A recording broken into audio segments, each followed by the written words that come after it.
Hey, hey les amis, deuxième jour sur comment développer, comment composer avec ses émotions, comment ne pas se laisser submerger par des émotions négatives qu'on ne comprend pas d'où elles viennent, on ne sait pas mettre des mots, on ne sait pas les clarifier. Et justement, aujourd'hui, on va voir comment déterminer nos sentiments, comment déterminer cette émotion, ces émotions qu'on peut avoir. Je tiens à préciser que je parle d'émotions négatives dans cette série, les émotions positives. C'est tout ce que je vous souhaite, c'est tout ce que je vous souhaite, d'être dans la gratitude, dans le bien-être, dans la sérénité et tout un tas de trucs, dans la joie, dans l'enthousiasme. Et donc, comment déterminer une émotion? Comment comprendre, comment savoir qu'est-ce qu'on ressent exactement? Mais en fait, c'est tout simple. Faut juste savoir qu'en fait, à la base, les gens, ils reçoivent tellement d'émotions. Ils se remettent tellement pas en question en fait sur leur émotion qu'au bout d'un moment ils sont comme agressés en fait par les émotions et ils pensent qu'en fait les émotions c'est tout simplement négatif, que les émotions c'est mauvais, qu'il faut surtout pas ressentir d'émotions, alors que comme je vous l'ai dit hier, c'est hyper important de ressentir des émotions négatives. Et moi même je vais vous dire que je préfère ressentir des émotions négatives que des émotions positives.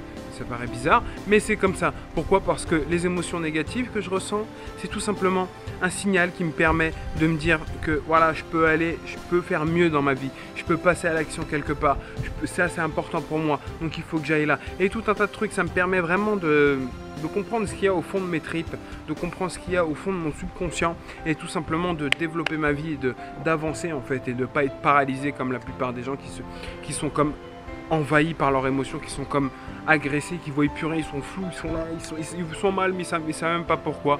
Et au final, ils ont une perte de contrôle sur leurs émotions, une perte de contrôle sur eux-mêmes.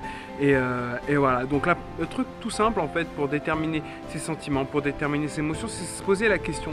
C'est que dès que vous ressentez un truc négatif, c'est se poser la question: quel sentiment j'éprouve?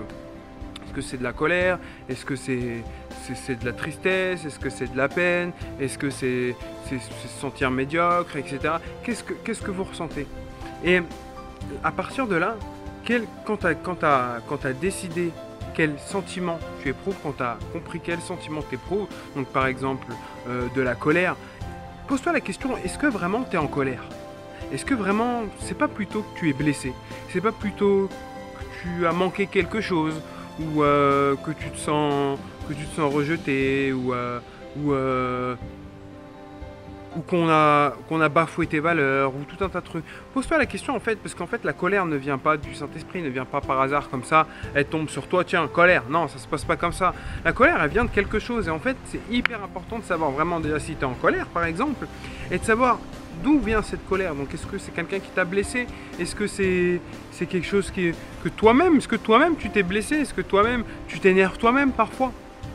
Et c'est un peu pareil, si tu ressens une émotion de rejet, une émotion de solitude, pose-toi la question: est-ce que c'est parce que tu es séparé d'une personne que tu aimes? Souvent, moi-même ça m'arrivait, c'est que j'ai chanté une émotion de rejet en fait, de solitude, ou de solitude, et en fait je me rendais compte que c'était toujours après que je parlais à une personne, et consciemment j'avais pas du tout pris en compte qu'en fait cette personne je l'aimais, que cette personne en fait voilà, c'était vraiment quelqu'un que j'appréciais du fond du cœur. Et en fait quand j'étais plus avec elle, je me sentais mal. Et c'est après que j'ai compris qu'en fait, en me posant ces questions, que en fait cette personne, waouh, c'est une personne que j'apprécie énormément. Et à partir de là, ça a été un indicateur en fait, tout simplement pour moi, pour me dire que waouh, attends, il faut vraiment que je fasse les choses, il faut vraiment que je passe à l'action, il faut vraiment que je mette les choses en place pour pouvoir développer cette relation avec cette personne. Parce qu'en fait, ça vient du cœur, ça vient des tripes, ça vient du subconscient qui me dit waouh, attends, cette personne, elle t'impacte, quoi, tu vois ce que je veux dire.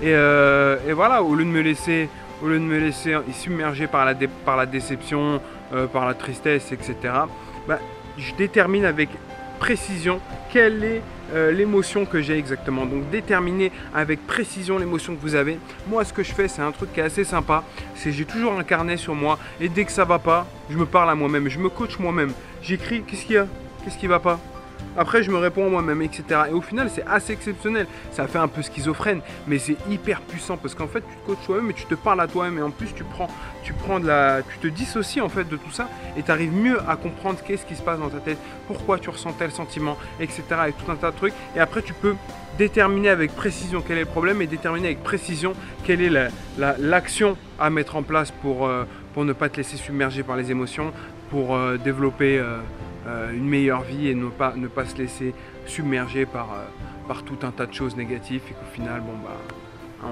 on est paralysé comme la majorité des gens et qu'on ait peur des émotions. Oh, une émotion, non, pas d'émotion, non, pas d'émotion, non, très important. On est des êtres émotionnels. On vit dans un monde où les émotions, on doit pas les développer. T'es triste? Ça va pas? Hein? Je m'en fous, travaille, tiens, tais-toi, on en a rien à foutre en fait. Bosse. En fait, c'est ça le problème. Donc franchement, si vous voulez vraiment passer à un niveau supérieur, c'est vraiment la clé. C'est vraiment conscientiser, déterminer avec précision quelles sont vos émotions quand vous en sentez. Et bloc-notes, tout ça, comme je vous ai dit. Et on se retrouve demain pour une prochaine vidéo. On va avoir une clé encore plus puissante. Et on va vraiment savoir comment maîtriser ses émotions pour pouvoir vraiment être des humains et non pas des robots. Ça te dit? Ben, j'espère, parce que moi, ça m'intéresse. Allez, on se retrouve demain pour une prochaine vidéo. Ciao, bisous.